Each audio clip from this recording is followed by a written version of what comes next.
Hello everyone, this is Brandon Höglund, founder of Höglund & Sons, and today I'm incredibly excited to announce the upcoming launch of our latest model, the Höglund & Sons Mark IV Chronograph.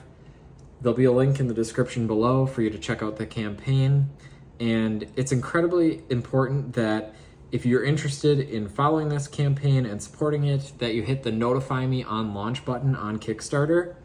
This is because this will notify you the minute the campaign is launched on November 1st. And it's important that you support the campaign as early as possible if you plan on doing so, as it will boost our rankings in the Kickstarter search algorithm. So an interesting thing with this is that it doesn't matter when you make your pledge during the month that we're running the campaign. You'll be charged on the same day at the end of the campaign regardless. However, if we have a lot of people putting pledges down on the first day, we will gain a higher ranking in the Kickstarter search algorithm. So that's something to keep in mind. Now moving on to the watch. So what inspired me to make this watch?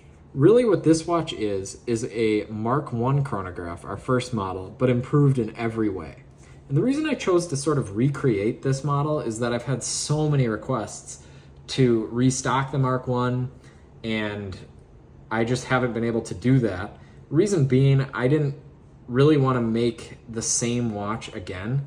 I wanted to really put everything I've learned from watch manufacturing into a new model based on the Mark I that would satisfy all those buyers, but also bring a whole group of new buyers that are looking for something a little bit more upscale. So that's where this comes in. So this is essentially a Mark I improved in every way.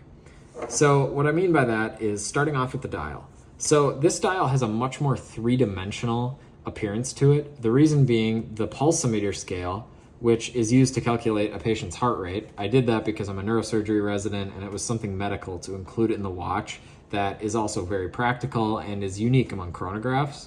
So this pulsometer scale, not only is that unique, it's also raised above the dial to give this three-dimensional effect. And this was inspired by a neurosurgeon's vintage watch that I was shadowing. It was a Universal Bicompax.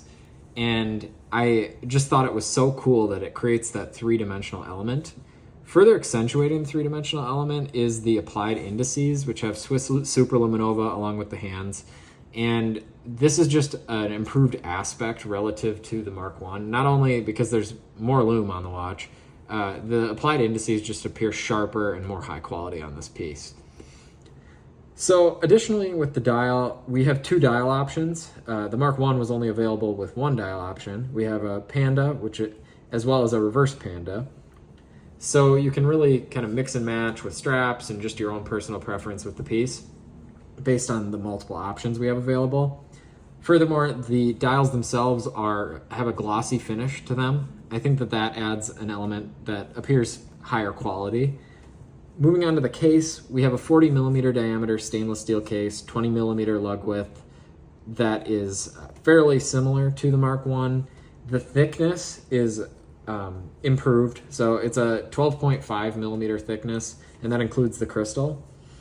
So this watch easily fits under a shirt cuff, and that's actually helped by an element of the crystal, so it has this lens-like effect on the side, where it has a very smooth, gradual curve along the edge of the crystal. And this makes the watch very similar in appearance to a Hesalite vintage crystal. However, it is made out of sapphire, so it's highly scratch resistant, but it will easily fit under a shirt cuff because, as you can see, there's this nice gradient along the edge of the case that nothing's really going to get caught on. There's also a curve on the edge of the case itself just before it meets the crystal, to help facilitate this. So everything with this watch was very intentionally designed. Furthermore, like you saw, it had a sign. This watch has a sign crown. I think that's a signifier of higher quality relative to the Mark I, which did not have a sign crown.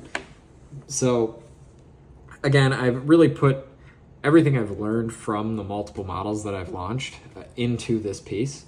An additional thing is the watch will come, regardless of which dial you choose, it will come with both a stainless steel bracelet as well as a leather strap.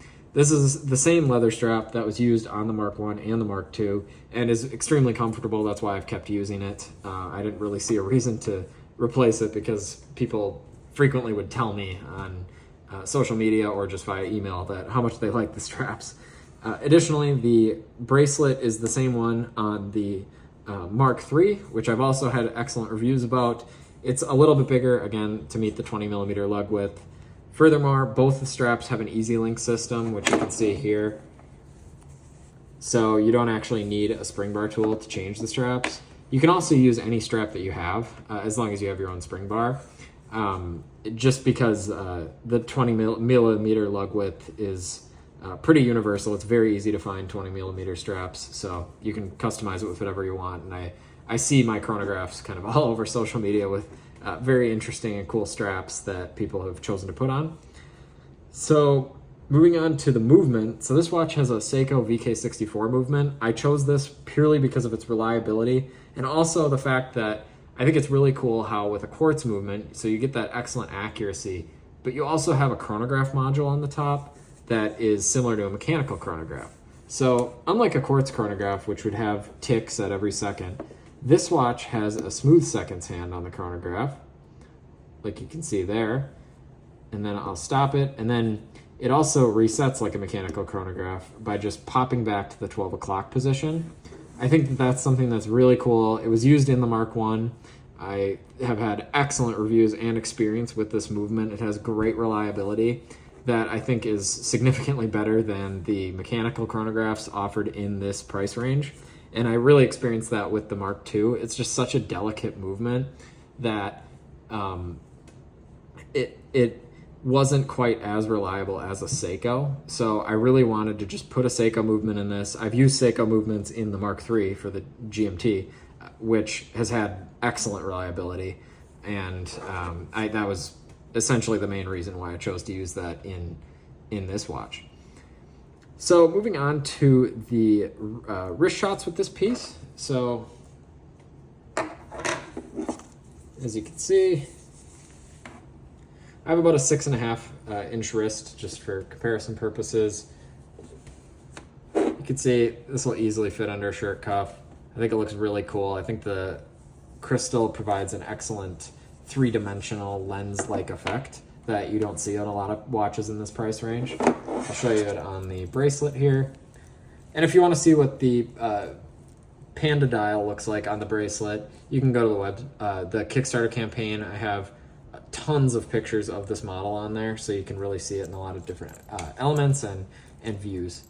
One last thing I wanted to talk about with this watch is the case back. So the watch has a very similar case back to the Mark I chronograph in that it has a world time zone scale, useful for when you're traveling so you can compare time zones and reset your watch to whatever the local time is.